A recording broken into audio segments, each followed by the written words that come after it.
Ever wondered how vital group rules and a manifesto are in a classroom setting? Well, allow me to shed some light. Picture this: a group of students, each with their unique perspectives and ideas, working collectively on a project. To ensure a smooth process and effective results, the group needs a set of guiding principles. That's where group rules and a manifesto come in. These rules serve as the group's North Star, guiding their actions and interactions. They help maintain order and foster an environment of respect and cooperation, essential for any group task. On the other hand, a manifesto is a written declaration of the group's intentions and views. It's like a compass, pointing the group in the direction they should head. It helps align everyone's efforts, promoting unity and coherence in the group's work.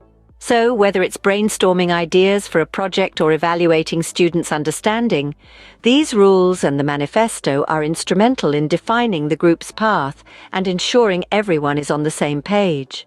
So, in essence, establishing group rules and a manifesto is a crucial starting point for any group task. Now, how can a group utilize the Divergent Explore Convergent model, DCM, to formulate their rules and a manifesto, you might wonder? This process is straightforward and well-structured, making it ideally suited for a workshop-based environment. The journey begins with the divergence phase, where group members independently generate an array of ideas without any critique or commentary. The duration of this phase is adaptable, ranging from mere minutes to several days, depending on the given circumstances. With all ideas captured, we step into the explore phase. During this stage, participants defend their ideas, amalgamating, eliminating, and whittling them down. The time constraint for this phase is also adjustable. Ultimately, we arrive at the convergent phase, the crucial crux of the DCM model.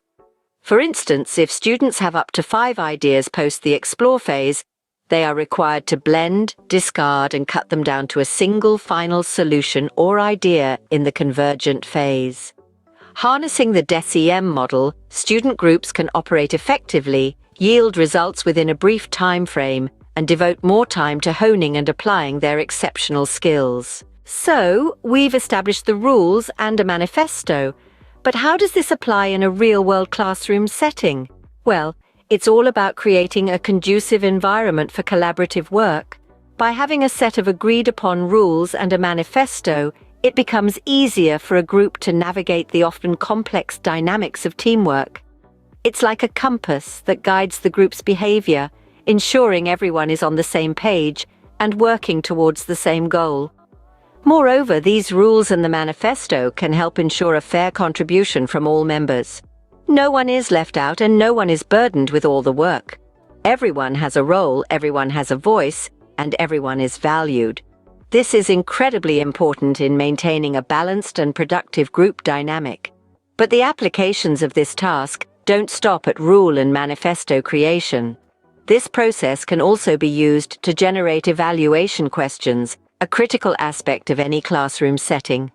By involving students in the creation of these questions, we not only encourage them to think critically about the subject matter, but also give them a stake in their own learning process. Certainly, this task transcends the boundaries of simple rule setting. It's a tool for fostering communication, encouraging mutual respect, and promoting a sense of shared responsibility. It's a foundation upon which successful group tasks are built. But perhaps the most significant aspect of this task is its contribution to the overall development of students' collaborative skills. In today's world, the ability to work effectively as part of a team is a valuable skill, one that's sought after by employers across various fields. By establishing group rules and a manifesto, students learn to negotiate, compromise, and work together harmoniously. In conclusion, establishing group rules and a manifesto not only sets the tone for group tasks, but also aids in the overall development of students' collaborative skills.